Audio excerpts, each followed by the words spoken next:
Hello बच्चों, आज हम लोग डिस्कस करेंगे एनएमआर स्पेक्ट्रोस्कोपी या न्यूक्लियर मैग्नेटिक रेजोनेंस स्पेक्ट्रोस्कोपी की बात करने वाले हैं। ठीक है। अब एनएमआर स्पेक्ट्रोस्कोपी या न्यूक्लियर मैग्नेटिक रेजोनेंस स्पेक्ट्रोस्कोपी समझने से पहले कुछ बातें हमें और समझनी होंगी, जिससे कि हमें एनएमआर का मतलब समझ में आ जाए। ठीक है। तो जैसा कि अभी तक जो आप जानते हो कि कोई एक एटम है, एटम के बीच में न्यूक्लियस होता है और न्यूक्लियस के बाहर यहाँ पे इलेक्ट्रॉन चारों तरफ इसका चक्कर लगाता है। ठीक है। न्यूक्लियस है और न्यूक्लियस के बाहर कौन घूम रहा है? इलेक्ट्रॉन घूम रहा है। सेंटर में जो न्यूक्लियस है, न्यूक्लियस में आपके पास प्रोटॉन है और इसके अलावा क्या है? इसमें न्यूट्रॉन है। क्या है? न्यूट्रॉन है। प्रोटॉन और न्यूट्रॉन। और इस प्रोटॉन और न्यूट्रॉन को यदि हम मिला के बात करें, इसको हम लोग बोलते हैं न्यूक्लियॉन। क्या बोलते हैं? न्यूक्लियॉन। और यहाँ पे जो इलेक्ट्रॉन है, यहाँ से इलेक्ट्रॉन है, यहाँ पे न्यूक्लियस के बाहर ये जो इलेक्ट्रॉन है, ये इलेक्ट्रॉन क्या करता है कि यहाँ से न्यूक्लियस के बाहर इस तरह से न्यूक्लियस का चक्कर लगाता रहता है। ऐसे इसके चारों तरफ क्या करता है? ऐसे इस तरह से यहाँ पे घूमता रहता है। इस तरह से यहाँ पे ऐसे इलेक्ट्रॉन घूमता रहता है। इलेक्ट्रॉन के इस तरह के मोशन को हम बोलते हैं स्पिन मोशन। क्या बोलते हैं? Spin motion. इलेक्ट्रॉन का जो न्यूक्लियस के चारों तरफ चक्कर लगा रहा है एक पर्टिकुलर स्पीड से, उसको हम बोलते हैं स्पिन मोशन। और जो ये स्पिन मोशन है, ये क्लॉकवाइज हो सकता है और एंटी क्लॉकवाइज दोनों हो सकता है। डिपेंड इस बात पे करता है कि उसके ऑर्बिटल में कितने इलेक्ट्रॉन हैं। ठीक है। तो जिस तरह से इलेक्ट्रॉन अपने न्यूक्लियस के चारों तरफ एक प्रकार के मोशन में है, जिसको आप स्पिन मोशन कहते हो, ठीक उसी प्रकार से जो न्यूक्लियॉन्स हैं, न्यूक्लियॉन्स का मतलब क्या है? न्यूक्लियॉन्स का मतलब प्रोटॉन और न्यूट्रॉन। प्रोटॉन और न्यूट्रॉन भी एक विशेष प्रकार के मोशन में है न्यूक्लियस के अंदर। ठीक है। यहाँ तक बात समझ में आ रही? मैं क्या कह रहा हूँ कि जैसे इलेक्ट्रॉन है, इलेक्ट्रॉन न्यूक्लियस के चारों तरफ मूव कर रहा है, रिवॉल्व कर रहा है न्यूक्लियस चारों तरफ, एक प्रकार का मोशन जिसको आप स्पिन मोशन कहते हो। ठीक है। ऐसे ही जो न्यूक्लियॉन्स हैं, न्यूक्लियॉन्स में, और जब भी मैं न्यूक्लियॉन्स कहूँगा आप प्रोटॉन और न्यूट्रॉन दोनों के लिए समझोगे। ठीक है। तो जितने भी न्यूक्लियॉन्स हैं, उन न्यूक्लियॉन्स में भी एक विशेष प्रकार का मोशन देखने को मिलता है। इस मोशन को हम बोलते हैं प्रीसेशनल मोशन। क्या बोलते हैं? प्रीसेशनल मोशन। तो अभी इसको हटाते हैं, हम लोग सब समझते हैं यहाँ से प्रीसेशनल मोशन क्या होगा, आपको समझने की कोशिश करते हैं यहाँ पे। ओके। तो हम बात करते हैं न्यूक्लियस के अंदर की मोशन की, जो हमारे काम की है। तो हम यहाँ से आ जाते हैं, यहाँ से ये जो है इसके आगे हम बात करेंगे जो न्यूक्लियॉन्स हैं। न्यूक्लियॉन्स में एक प्रकार का मोशन है। क्या है? न्यूक्लियॉन्स में एक विशेष प्रकार का मोशन है और इस मोशन को हम बोलते हैं प्रीसेशनल मोशन। क्या बोलते हैं? प्रीसेशनल मोशन। प्रीसेशनल मोशन। प्रीसेशनल मोशन। तो न्यूक्लियॉन्स के पास एक विशेष प्रकार का मोशन है, या न्यूक्लियॉन्स एक विशेष प्रकार से न्यूक्लियॉन्स जो है मूवमेंट कर सकते हैं, और उस मूवमेंट को हम क्या बोलेंगे? प्रीसेशनल मोशन बोलेंगे। अब प्रीसेशनल मोशन को समझना हो तो प्रीसेशनल मोशन को समझने से पहले हम लोग गायरोस्कोपिक मोशन की बात कर लेते हैं। ठीक है। गायरोस्कोपिक मोशन का नाम आप लोगों ने सुना होगा, फिर भी मैं एक बार उसको समझा दे रहा हूँ गायरोस्कोपिक मोशन भी किसे कहेंगे। कई बार आपने देखा होगा लट्टू नाचते हुए। तो जैसे मान लो कि इस सरफेस पे, यहाँ पे ऐसे यहाँ पे सरफेस है और इस सरफेस पे कोई लट्टू नाच रहा है। लट्टू आपने देखा होगा, कुछ इस तरह से ऑब्जेक्ट होता है, इस तरह का ऑब्जेक्ट होता है ये लट्टू की जो पिन है, जब लट्टू गिरने वाला होता है यहाँ पे, तो लट्टू की जो ये पिन है, ये पिन अर्थ के टच में रहती है। ग्रेविटी के कारण ये हमारे क्या होता है? अर्थ के कांटेक्ट में रहता है। ये यहाँ पे अर्थ के कांटेक्ट में रहता है, यहाँ पे इस जगह पे। ठीक है। और इसके बाद जो है ये यहाँ से इस प्रकार से यहाँ पे प्रीसेशनल मोशन करता है। इस प्रकार के पाथ पे क्या करता है? इस प्रकार के पाथ पे मोशन करता है। यदि इस तरह से लट्टू क्या होता है? ऐसे से झूमने लगता है, अपने एक्सिस पे भी घूम रहा है और क्या हो रहा है? ऐसे ऐसे झूम रहा। तो इस तरह के झूमने वाले मोशन को, इस पाथ पे जो घूम रहा है, इसको हम बोलते हैं गायरोस्कोपिक मोशन। क्या बोलते हैं? Gyroscopic motion. ये जो गायरोस्कोपिक मोशन है ना, ये ठीक सिमिलर टू प्रिसेशनल मोशन है। जिस प्रकार से लट्टू का एक सिरा फिक्स है अर्थ पे और बाकी दूसरा जो एंड है इस तरह झूम रहा है, इस तरह का मोशन जो कि ग्रेविटी के अगेंस्ट हो रहा है, इसलिए इसको हम गायरोस्कोपिक कहते हैं। लेकिन यहाँ पे जो न्यूक्लियस है, वहाँ पे न्यूक्लियस इतना छोटा है कि ग्रेविटी का प्रभाव वहाँ पे ना के बराबर है, तो इसलिए उस मोशन को हम गायरोस्कोपिक तो नहीं कह सकते, इसलिए उसका एक विशेष नाम दे दिया। उसको हमने क्या कहा कि वो प्रिसेशनल मोशन है। ठीक है, ठीक ऐसा ही मोशन जैसा ही लट्टू कर रहा है, ऐसा ही मोशन हमारा कौन कर रहा है? जो न्यूक्लियंस है वो कर रहे हैं, प्रिसेशनल मोशन कर रहे हैं। अब जब प्रिसेशनल मोशन की बात आपको समझ में आ गई हो तो हम आगे की कुछ बातें कर लेते हैं। आई होप समझ में आ गया होगा। इसका मतलब जितने भी न्यूक्लियंस हैं, प्रोटॉन हो न्यूट्रॉन हो, वो सभी क्या कर रहे हैं? प्रिसेशनल मोशन कर रहे हैं। ठीक है, अब हम आ जाते हैं प्रोटॉन के केस में बात करते हैं। प्रोटॉन पे पॉजिटिव चार्ज है, आपको पता है, पहले से पता है पॉजिटिव चार्ज है। न्यूट्रॉन पे कोई भी चार्ज नहीं है। तो जो प्रोटॉन का जो प्रिसेशनल मोशन है, उस प्रिसेशनल मोशन की वजह से कुछ ना कुछ मैग्नेटिक फील्ड जनरेट होती होगी। जाहिर सी बात है, अगर पॉजिटिव चार्ज पार्टिकल है, एक पर्टिकुलर डायरेक्शन में कंटिन्यूसली मूव कर रहा है, डायरेक्शन उसका चेंज हो रहा है, यानी पार्टिकल क्या हो रहा है? एक्सेलरेट हो रहा है। मैक्सवेल का सिद्धांत लगाओगे तो वहाँ पे क्या बनेगी? मैग्नेटिक फील्ड बनेगी। तो इसका मतलब जितने भी प्रोटॉन हैं न्यूक्लियस के अंदर, वो सभी के सभी प्रोटॉन क्या कर रहे हैं? एक तरह की मैग्नेटिक फील्ड बना रहे हैं। क्या बना रहे हैं? मैग्नेटिक फील्ड बना रहे हैं। मतलब जितने भी न्यूक्लियस के अंदर प्रोटॉन हैं, उन सभी प्रोटॉन्स को आप एक छोटा सा मैग्नेट कंसीडर कर सकते हो। मतलब किसी न्यूक्लियस में अगर 5 प्रोटॉन है तो आप कह सकते हो न्यूक्लियस के अंदर 5 छोटे छोटे मैग्नेट्स हैं। ठीक है, और प्रत्येक प्रोटॉन क्या है? एक मैग्नेट की तरह व्यवहार करने लगता है due to this such kind of motion. इस प्रकार के मोशन को क्या होता है? मैग्नेट की तरह व्यवहार करने लगता है। ठीक है, अब जब मैग्नेट की तरफ व्यवहार आया है किसी भी प्रोटॉन के अंदर, तो मैग्नेट की तरफ व्यवहार क्यों आया है? Due to motion. इसका मतलब जितने पर्टिकुलर डायरेक्शन में मूव करेगा, इस मान लो एक प्रोटॉन है, इसका इस सिरे से ये ऊपर की तरफ भी मोशन कर सकता है, या इसका सीधा ये नीचे की तरफ भी मोशन कर सकता है।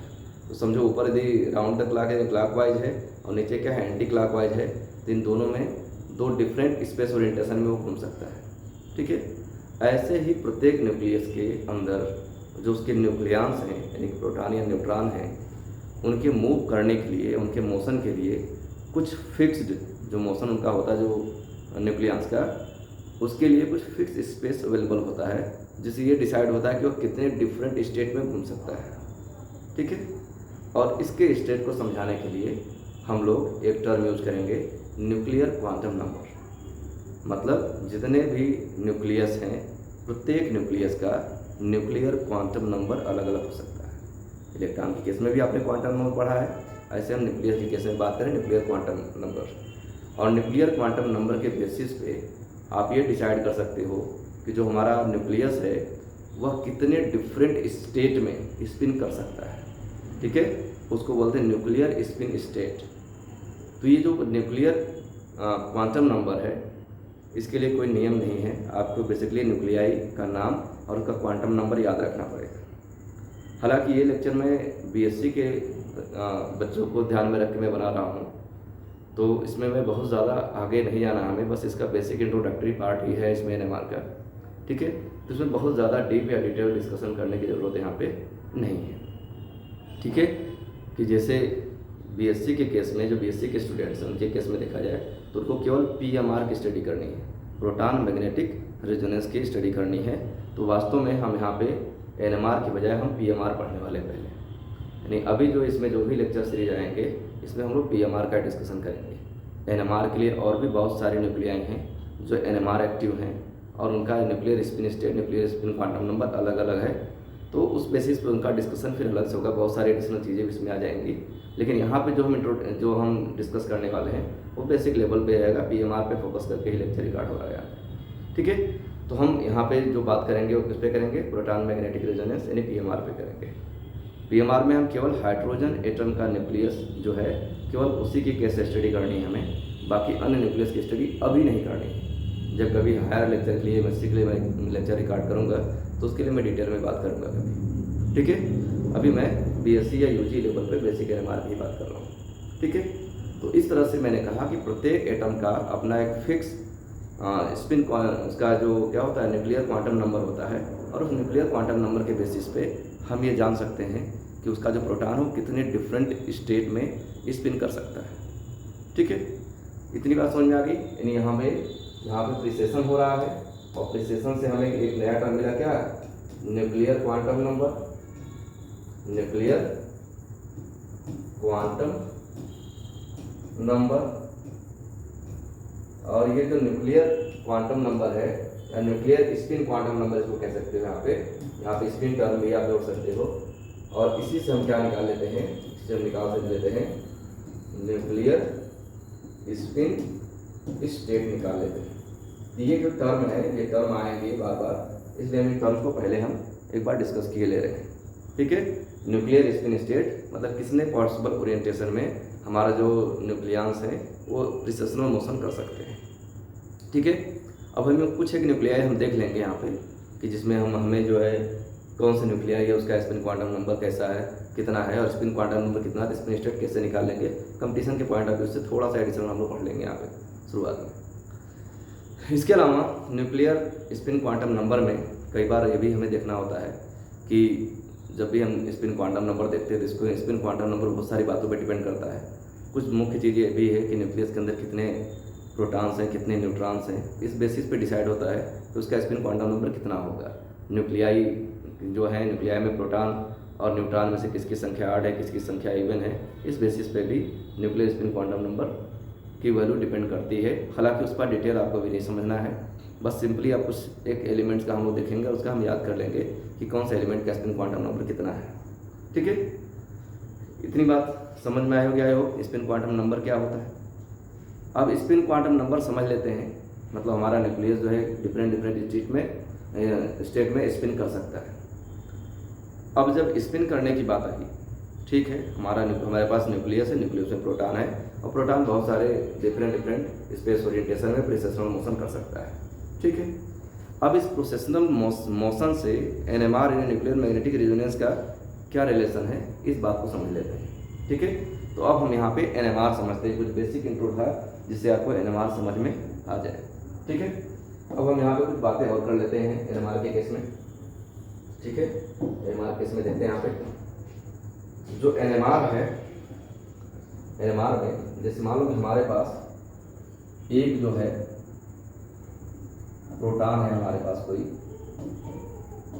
प्रोटॉन है, और सपोज क्या कि इस प्रोटॉन के लिए 2 स्पिन स्टेट है, यहाँ पे स्पिन स्टेट और यहाँ पे दूसरा स्पिन स्टेट है, 2 स्पिन स्टेट है, ठीक है। एक प्रोटॉन है और इस प्रोटॉन के हमने कहा कि 2 स्पिन स्टेट है, यानी एक प्रोटॉन है जो 2 डिफरेंट स्पेस ओरिएंटेशन में स्पिन कर सकता है। और सपोज करो कि दोनों स्पिन ओरिएंटेशन क्या है, एक दूसरे के अपोजिट है, ठीक है। एक में जब हमारा प्रिसेशनल मोशन हो रहा है तो हमारा कुछ ऐसे हो रहा है कि हमारा प्रोटॉन जो है इस पाथ पे यहाँ से जाके, हमारा जो प्रोटॉन है वो कुछ इस पाथ पे इस तरह से करके प्रिसेशनल मोशन कर रहा है, और दूसरे में हम कह रहे हैं कि हमारा जो है न्यूक्लियस है, वो जो हमारा प्रोटॉन है या न्यूट्रॉन है, इस पर क्या हो रहा है, ये इस प्रकार से अपोजिट डायरेक्शन में क्या कर रहा है, स्पिन कर रहा है। तो इस तरह से चाहे वो इस तरह से स्पिन करे और चाहे इस तरह से स्पिन करे, हमारा प्रोटॉन कहीं यहीं पे है, यहाँ पे हमारा प्रोटॉन है इस पर्टिकुलर एक्सिस से फिक्स होकर कर रहा है, ये प्रोटॉन हमारा ऐसे क्या है, घूम रहा है ऐसे से, यहाँ पे इस तरह से इस पॉइंट को फिक्स करके ऐसे ऐसे घूम रहा है इस तरीके से, ठीक है। तो इन दोनों कंडीशन में जब दोनों में स्पिन स्टेट है और दोनों में इसके रोटेट करने का डायरेक्शन एक दूसरे के अपोजिट हो जाए, तो इनके द्वारा जब मैग्नेटिक फील्ड बनेगी वो मैग्नेटिक फील्ड भी क्या होगी, अपोजिट होगी। मतलब अगर ये वाला मान लो कि अगर ऊपर की तरफ मैग्नेटिक फील्ड बना रहा है, ये नीचे की तरफ मैग्नेटिक फील्ड बना रहा है। इस पर्टिकुलर कंडीशन में मान लो कि एक ने ऊपर की तरफ मैग्नेटिक फील्ड बनाया, दूसरे ने नीचे की तरफ मैग्नेटिक फील्ड बनाया, इन दोनों में से किसी भी स्पेस ओरिएंटेशन में हमारा न्यूक्लियस घूम सकता है, क्योंकि उसको घूमने के लिए कोई रिस्ट्रिक्शन नहीं है। उसका मन करेगा तो इधर की तरफ फील्ड बनाएगा, उसका मन करेगा इधर की तरफ फील्ड बनाएगा, ठीक है। लेकिन यदि हम क्या करें, अगर हम कुछ ऐसा करें, ये जो 2 स्पिन स्टेट हैं न्यूक्लियस के, उसमें से एक स्पिन स्टेट के लिए हम रेस्ट्रिक्शन क्रिएट कर दें। अब रेस्ट्रिक्शन कैसे क्रिएट कर सकते हैं, रेस्ट्रिक्शन का मतलब ये है कि हम यहाँ आपने जो न्यूक्लियस है, न्यूक्लियस पे कोई बाहर से एक्सटर्नल मैग्नेटिक फील्ड अप्लाई कर दें। सपोज करो कि हमने क्या किया कि हमने यहाँ से एक बड़ा सा मैग्नेट लिया जिसकी मैग्नेटिक फील्ड की दिशा ये थी। क्या थी यहाँ पे? मैग्नेटिक फील्ड की दिशा ये थी। इसको हम कहते हैं बी नॉट। ये क्या था? अप्लाइड मैग्नेटिक फील्ड था। तो जो अप्लाइड मैग्नेटिक फील्ड है, जब इस स्टेट में हमारा न्यूक्लियस घूम रहा है तो फील्ड इसके अगेंस्ट बन रही है। यानी ये जो फील्ड है, ये वाली जो फील्ड है यहाँ पे, ये जो फील्ड आप देख पा रहे हैं, ये क्या बन रही है? ये अगेंस्ट बन रही है, अगेंस्ट द बी नॉट है ये। और ये वाली जो फील्ड है यहाँ पे, ये वाली जो है, ये क्या है? ये है विथ बी नॉट। यानी अब जो हमारे पास न्यूक्लियस के जो दो घूमने की पॉसिबिलिटी थी, उसमें से एक जो है, एक पॉसिबिलिटी को हमारा अप्लाइड मैग्नेटिक फील्ड फेवर कर रहा है और दूसरे को क्या कर रहा है?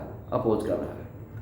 तो जिस स्टेट को हमारा अप्लाइड मैग्नेटिक फील्ड फेवर कर रहा है, अब proton most of the time उसी स्टेट में जाकर के अपना प्रिसेशनल मोशन करेगा, ठीक है, और दूसरे स्टेट में वो नहीं आएगा।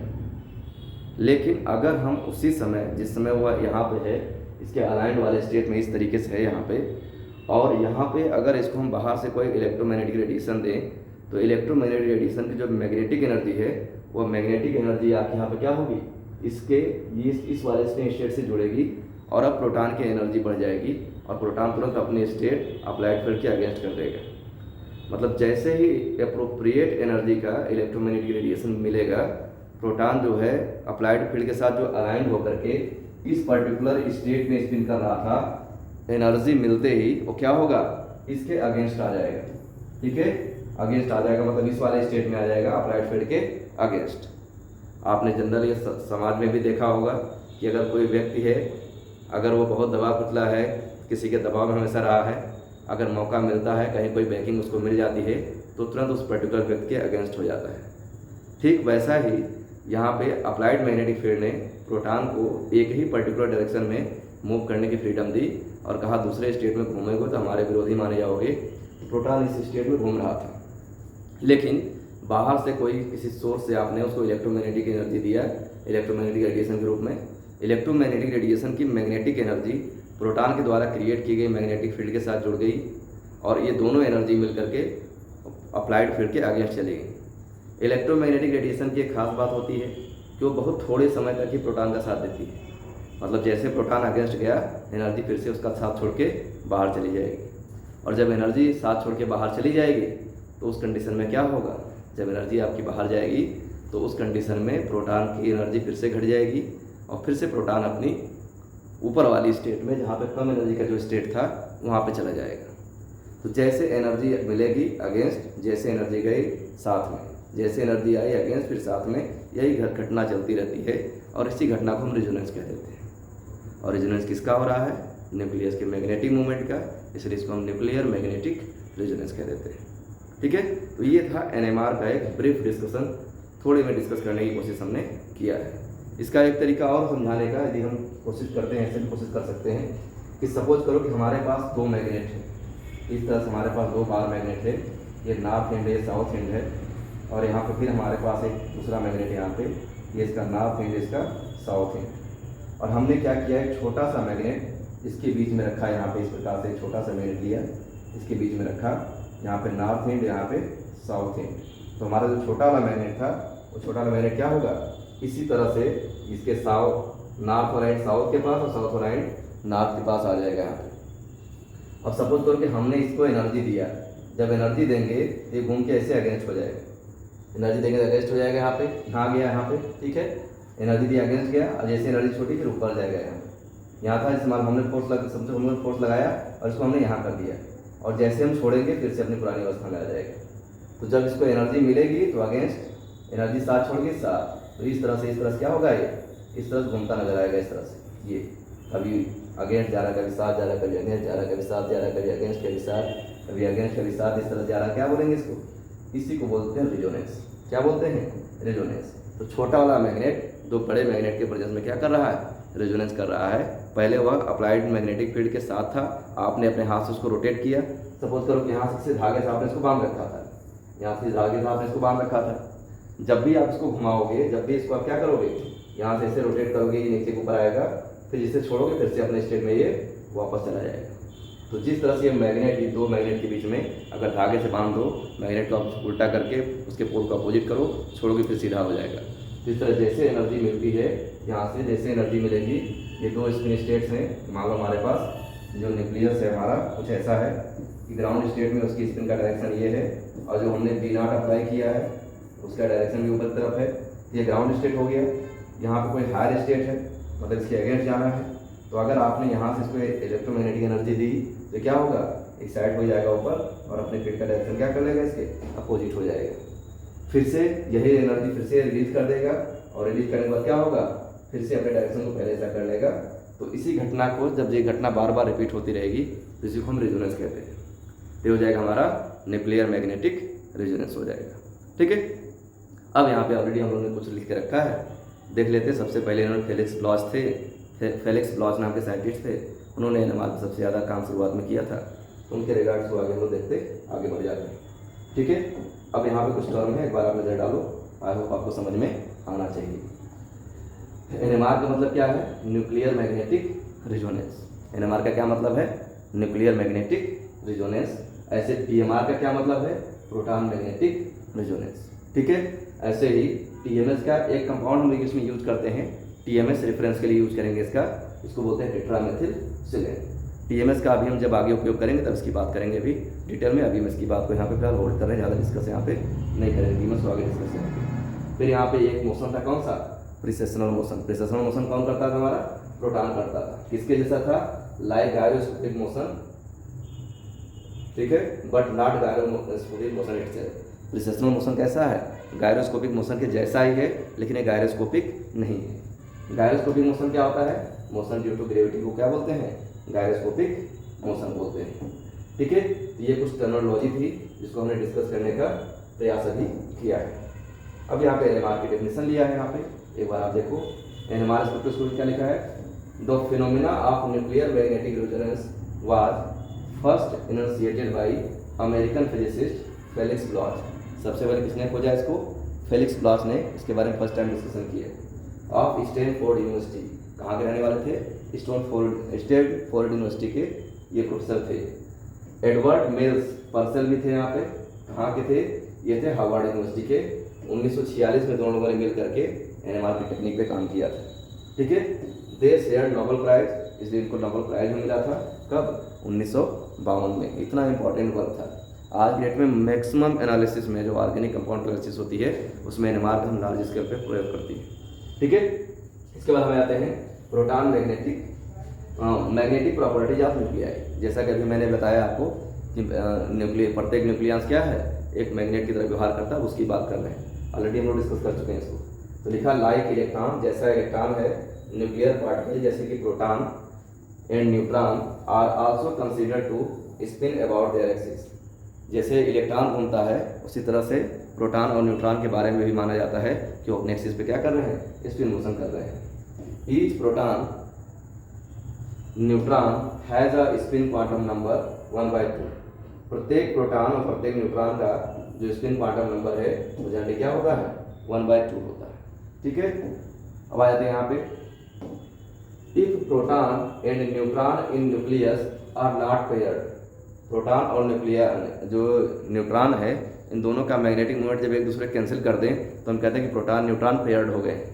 तो लिखा है कि प्रोटॉन एंड न्यूट्रॉन से nucleus are not paired, then the nucleus has a resultant spin. मतलब एक न्यूक्लियस का हाफ होता है, लेकिन जब कई सारे न्यूक्लियस मिल जाएंगे तो जोड़ने के बाद कुछ नेट जो है उसका स्पिन क्वांटम नंबर निकल के आएगा, और जो एक दूसरे के मैग्नेटिक मोमेंट को कैंसिल कर देंगे उसको इग्नोर कर देंगे यहाँ पे। ठीक है, which is denoted by I, जिसको हम किससे डिनोट करते हैं, आई को। यानी किसी भी न्यूक्लियस में अगर एक से अधिक प्रोटॉन है तो वहाँ पे आई की संख्या हाफ से ज़्यादा हो सकती है।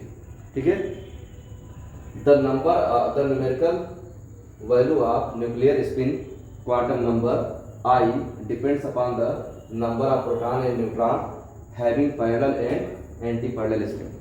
किसी भी न्यूक्लियस के अंदर उसका स्पिन क्वांटम नंबर कितना होगा ये इस बात पर डिपेंड करता है कि कितने न्यूक्लियस में से कितने की मैग्नेटिक फील्ड पैरेलल है और कितने उसके अगेंस्ट यानी कि एंटी पैरेलल मैग्नेटिक फील्ड बना रहे हैं। इस बेसिस पे उसका स्पिन क्वांटम नंबर डिसाइड होता है। इसको बहुत डीप में नहीं जाना है, कुछ एलिमेंट का हमने यहाँ पे लिख रखा है, उसको आपको देख लेना है। ठीक है, एटॉमिक नंबर हो गया, एटॉमिक मास हो गया, नंबर ऑफ न्यूट्रॉन। ठीक है, यहाँ पे क्या है, स्पिन क्वांटम नंबर, और उसके कुछ एग्जांपल्स यहाँ पे दिए हुए हैं। तो इन बातों को हम क्या करते हैं, एक बार हम यहाँ पे देख लेते हैं इन एग्जाम्पल को और समझ लेते हैं यहाँ पे। ठीक है, हम लोग देखते चलते हैं यहाँ पे। सबसे पहले हम बात कर रहे हैं कि एटॉमिक मास को यदि हम ऑड लें, क्या लें, ऑड एटॉमिक मास लें, तो वहाँ पे नंबर ऑफ प्रोटॉन ऑड हो सकता है, तो नंबर ऑफ न्यूट्रॉन क्या होगा, इवन होगा। या नंबर ऑफ प्रोटॉन यदि इवन होगा तो ये क्या होगा, ऑड होगा। पहली कंडीशन में देखें, जब नंबर ऑफ प्रोटॉन ऑड है और नंबर ऑफ न्यूट्रॉन इवन है, तब स्पिन क्वांटम नंबर हाफ होता है जिन न्यूक्लियाई का। उसके एग्जाम्पल यहाँ पे आपको दिए हुए हैं, यानी कि न्यूट्रॉन की संख्या, उसमें प्रोटॉन की संख्या ऑड और न्यूट्रॉन की संख्या इवन। इसमें क्या बोलेंगे, ये जो हो जाएगा, ये हो जाएगा आपका प्रोटॉन हो जाएगा, नाइट्रोजन हो जाएगा, फ्लोरीन हो जाएगा, फास्फोरस 31 हो जाएगा। ये सारे एग्जाम्पल्स इसके हो जाएंगे। अगर प्रोटॉन की संख्या इवन और यहाँ पे न्यूट्रॉन की संख्या ऑड हो, स्पिन क्वांटम नंबर हाफ हो, इसका एग्जाम्पल आपका कार्बन 30। ठीक है, ऐसे ही फिर से ये ऑड और इवन हो लेकिन स्पिन क्वांटम नंबर कितना हो, 3/2। इसके एग्जाम्पल यहाँ पे आपको दिए गए हैं। बोरान है और यहाँ पे ब्रोमीन के 2 आइसोटोप्स हैं और क्लोरीन 35। अगर ये प्रोटॉन का जो नंबर ऑड हो, सॉरी इवन हो, और न्यूट्रॉन क्या हो, ऑड हो, 5/2 स्पिन क्वांटम नंबर के एग्जाम्पल यहाँ पे दिए गए हैं। इसके अलावा यहाँ पे अगर ये दोनों इवन हो तो ये 0 हो सकता है, 0 वाले एग्जाम्पल ये है। यानी कि आपसे कोई पूछे कि कौन से न्यूक्लियस का जो है न्यूक्लियर क्वांटम नंबर या न्यूक्लियर स्पिन क्वांटम नंबर 0 होगा, एक सिंपल सा फार्मूला है, उसके एटॉमिक मास को 4 से भाग दो, यदि कट जाता है तो वह नॉन मैग्नेटिक न्यूक्लियर होंगी, उसका NMR आप रिकॉर्ड नहीं कर सकते। तो उस केस में आपका ये आ जाएगा 0 वाले में। तो वो कार्बन है, 4 से कट जाएगा, 4 3 12, 4 4 16, 8 4 32, ठीक है, 36 9 4 36 तक कट जाएगा। तो सर क्या है, ये सभी के सभी न्यूक्लियर NMR के लिए एक्टिव नहीं है, क्योंकि जितने भी इनके प्रोटॉन हैं और न्यूट्रॉन एक दूसरे के साथ उनकी मैग्नेटिक फील्ड पेयर अप हो गई है और नेट मैग्नेटिक मोमेंट क्या हो रहा है, उसका 0 हो रहा है। ऐसे दोनों आड हो जाएं तो 1 की वैल्यू आए, इसके एग्जाम्पल ये हो जाएंगे। आड हो 2 आ सकता है, आड हो 3 आ सकता है, इसके एग्जाम्पल ये है। ये जो 1 to 3 वाले हैं न्यूक्लियाई, ये स्पेशल केस है जो कि क्वाड्रपोलर न्यूक्लियाई के केस में आता है। हालांकि क्वाड्रपोलर का डिस्कशन हमें नहीं करना है, इसलिए उसकी बात हम बाद में करेंगे। जब फर्दर फिर से डिस्कस करेंगे तो हम क्वाड्रपोलर न्यूक्लियाई की बात डिटेल में करेंगे। ठीक है, इसके आगे आ जाते हैं। हम यहाँ पे न्यूक्लियर स्पिन स्टेट की बात कर लेते हैं। जो न्यूक्लियर स्पिन स्टेट अभी मैंने आपको बताया, ठीक है, when a nucleus with I क्या है, 0 से ज़्यादा हो, is placed in an external magnetic field. जब किसी न्यूक्लियस को क्या करते हैं, एक्सटर्नल मैग्नेटिक फील्ड में प्लेस कर देते हैं, जिसके आई की वैल्यू क्या हो, 0 से ज़्यादा हो, तब क्या होता है, external magnetic field, then it is found to have a set of discrete orientation. तब इसके लिए कई सारी अलग अलग एनर्जी की ओरिएंटेशन बन जाती है with respect to applied magnetic field. तब अप्लाइड मैग्नेटिक के सापेक्ष कई अलग अलग दिशाओं में मूव कर सकता है। कहीं पे बहुत इजीली मूव करेगा और कहीं पे आप उसको क्या करोगे, एनर्जी दोगे तब पहुंचेगा। These variations are called spin state. जहाँ कहीं भी वो मूव कर सकता है उसको हम क्या बोलेंगे, स्पिन स्टेट। यानी जितने पॉसिबल ओरिएंटेशन में मूव कर सकता है उसको हम क्या बोलेंगे, स्पिन स्टेट बोलेंगे। ठीक है, for a nucleus with spin quantum number i greater than 0, these are 2i+1। यानी स्पिन स्टेट की संख्या जो स्पिन क्वांटम नंबर है उसके 2 गुना से 1 ज़्यादा होगा। ठीक है, यहाँ पे क्या होगा, 2i+1 अलाउड स्पिन स्टेट। यानी इतने स्पिन स्टेट में हमारा जो न्यूक्लियाई है वो क्या कर सकता है, प्रिसेशनल मोशन कर सकता है। Which differs from one another by unity. यानी हम यहाँ पे जो जितने भी स्टेट हैं उन सभी स्टेट में एक दूसरे के बीच जो डिफरेंस होगा वो 1 का डिफरेंस होगा। नंबर ऑफ स्पिन स्टेट के लिए फार्मूला क्या है, 2i+1। कैसे देखते हैं, ये +i से एक एक घटाते जाते हैं और तब तक घटाएंगे जब तक -i ना आए, और ये टोटल नंबर जो आएंगे ये 2i+1 के बराबर आ जाएंगे। एग्जाम्पल के तौर पे अगर हम प्रोटॉन ले लें तो प्रोटॉन के लिए स्पिन स्टेट क्या होता है, 1/2। Number of nuclear spin state की बात करें तो 2 × 1/2 + 1 कितना हो जाएगा, 2 हो जाएगा। ठीक है, अब यहाँ पे 1 हो जाएगा +1/2, अगर इसमें से 1 घटाएंगे क्या हो जाएगा, -1/2। तो i प्लस में और i माइनस में दो स्पिन स्टेट होंगे, एक +1/2 और एक -1/2 हो जाएगा। कुछ न्यूक्लियर का और देख लेते हैं यहाँ पे। जैसे अगर ये 3/2 है, क्या है, 3/2 है, तो number of nuclear spin state क्या होंगे, 2i+1 ये 2×3/2 प्लस 1 बराबर कितना हो जाएगा 4। अब 4 कैसे होगा, ये तो 3/2 स्वयं हो जाएगा। अब इसमें से एक एक तब तक घटाएंगे जब तक माइनस में 3/2 ना आ जाए। तो यहाँ से 3/2 में से क्या किया, 1 घटा दिया, 1/2 बचा। इसमें से 1/2 में से फिर 1 घटा दिया, -1/2 बचा। -1/2 में से फिर 1 घटा दिया, -3/2। तो हमारे सामने जो टोटल स्पिन स्टेट की संख्या आ गई हमारे पास 4 डिफरेंट टाइप की आ गई। और जो 4 डिफरेंट टाइप के जो स्पिन स्टेट हैं उनकी बात हम यहाँ पे कर लेते हैं। जो 4 डिफरेंट टाइप के स्पिन स्टेट हैं कौन कौन से होंगे, एक 3/2, 1/2, -1/2, -3/2। ठीक है, तो ये 4 स्पिन स्टेट इसके हो गए। ऐसे ही अगर हम ऑक्सीजन 70 की बात करें, ठीक है, तो right the all nuclear spin state, तो क्या होगा, टोटल संख्या कितनी होगी इससे निकालेंगे तो क्या हो जाएगा, 10/2 प्लस 1 6 निकलेगा। नहीं, पहला हो जाएगा 5/2, 1 घटाओगे 3/2 आ जाएगा, एक और घटाओगे 1/2, एक और घटाओगे -1/2, एक और घटाओगे यहाँ पे क्या आ जाएगा, यहाँ पे माइनस, यहाँ पे आ जाएगा -3/2 आ जाएगा, एक और घटाओगे -5/2। तो प्लस ऐसे माइनस आए तो कितने हो गए, 6 न्यूक्लियर स्पिन स्टेट हो गए। ठीक है, अब इसके आगे हम लोग लेक्चर को यहीं रोक दें क्योंकि लेक्चर ऑलरेडी बहुत बड़ा हो गया, आधे घंटे का हो गया, तो इसको हम यहीं रोक देते हैं। इसके आगे की बात हम लोग नेक्स्ट लेक्चर में डिस्कस करेंगे। आज के लिए इतना ही। Thank you everybody.